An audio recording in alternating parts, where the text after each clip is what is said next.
Monsieur Philippe Leconstant, Monsieur Jean-Luc July, vous êtes des conseillers municipaux de l'opposition municipale à Saint-Benoît et vous parlez des orientations budgétaires 2025 et vous dites que Saint-Benoît est mort, rien n'a été fait, et vous dites également qu'il ne pleut pas mais Saint-Benoît est en train de prendre l'eau, c'est-à-dire? Je constate ce que beaucoup de bénédictines et de bénédictins constatent tous les jours, vivent tous les jours, c'est que Saint-Benoît est une ville qui s'endort. Quand on parle de Saint-Benoît, on parle des embouteillages.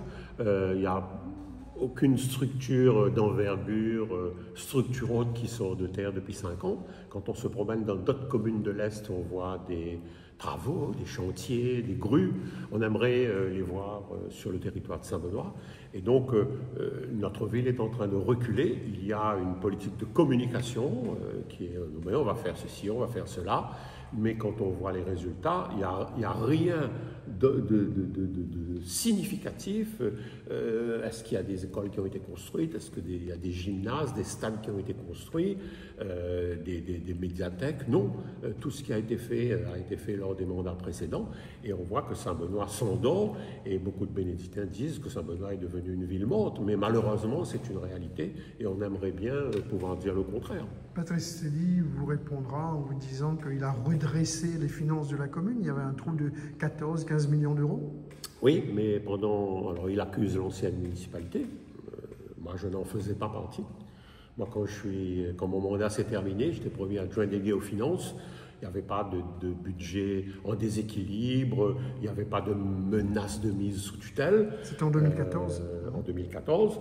Et il accuse l'ancienne municipalité, M. Julien était dans l'opposition, alors que lui, il a siégé pendant 3 ans comme adjoint, et pas n'importe quel adjoint, délégué à la politique de la ville. Il était l'un des principaux adjoints de l'équipe municipale. Il a tout voté pendant 3 ans avant de rompre et de passer dans l'opposition. Et donc, comme je le dis, il a sa part de responsabilité dans ce trou qui a été creusé. Et oui, il a passé après, depuis qu'il est maire, il a passé 4 ans à boucher un trou qu'il avait creusé pendant 3 ans. Et quand on voit ce qui se passe à la SPL estivale, qui est absolument scandaleux, des licenciements sont prévus, on s'interroge sur la survie de cet outil que j'avais créé, la SEM estivale, quand j'étais président de la CIRES. Eh bien, on ne peut qu'être triste et en colère quand on voit ce qu'est devenu cet outil depuis que M. Célie est président de la CIRES et qu'il a transformé la SEM en SPL, qu'il a mis un élu président, directeur général de la société. Et en 3-4 ans, on a vu ce qui s'est passé. Et aujourd'hui, la CIRES est obligée chaque année de verser des centaines de milliers d'euros à la SPL pour boucher le trou qui a été creusé. Et cet argent, il ne sert pas vraiment à la CIRES, il sert à boucher le trou de la SPL. Et cet argent, une partie de cet argent vient de Saint-Benoît, puisque Saint-Benoît est la deuxième ville de l'intercommunalité et Saint-Benoît contribue beaucoup, comme les autres communes, au financement de la CIRES. Vous avez évoqué également le site du Bassin Bleu et vous dites que la municipalité n'a rien fait depuis ces 5 ans. Promenez-vous le week-end, chemin Bassin Bleu, et vous verrez, c'est la cacophonie.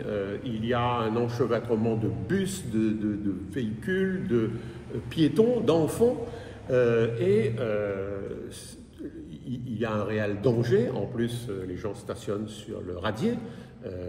Il y a des voitures qui ont déjà été emportées dans le passé lorsque les grosses pluies sont arrivées subitement. Je ne comprends pas comment, au bout de 4 ans et demi, des mesures n'aient pas été prises pour sécuriser les abords du Bassin Bleu que j'avais aménagé lorsque j'étais président de la CIRES. Alors aujourd'hui, on a la CIRES qui ne fait plus grand-chose et on a le maire de Saint-Benoît qui est incapable, il ne construit pas beaucoup de choses, et qui est incapable de gérer ce qui a été construit avant qu'il arrive. Il a un projet de parking, non? Le projet de parking, il existait. Nous avions construit un premier parking qui est de dizaines de places, mais qui est très vite rempli en raison du succès grandissant de ce site, qui est magnifique. Ça fait 4 ans qu'on parle d'un parking. Et il y a des mesures de fluidification de la circulation, par exemple un sens unique, qui peuvent être prises par arrêté municipal. C'est un chemin communal. La CIRES, à l'époque, a aménagé le site, qui est devenu, avec le PK12 Takamaka, le site le plus prisé des touristes, des bénédictines et des bénédictins.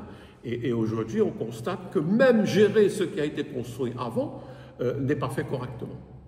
Vous faites une conférence de presse avant le conseil municipal, mais vous auriez pu dire tout ça en conseil municipal. On va le dire, mais toutes celles et ceux, et vous-même, la presse qui assiste aux conseils municipaux, voit bien dans quelles conditions ça se passe. On est souvent privé de parole, les micros sont parfois coupés à la demande du maire.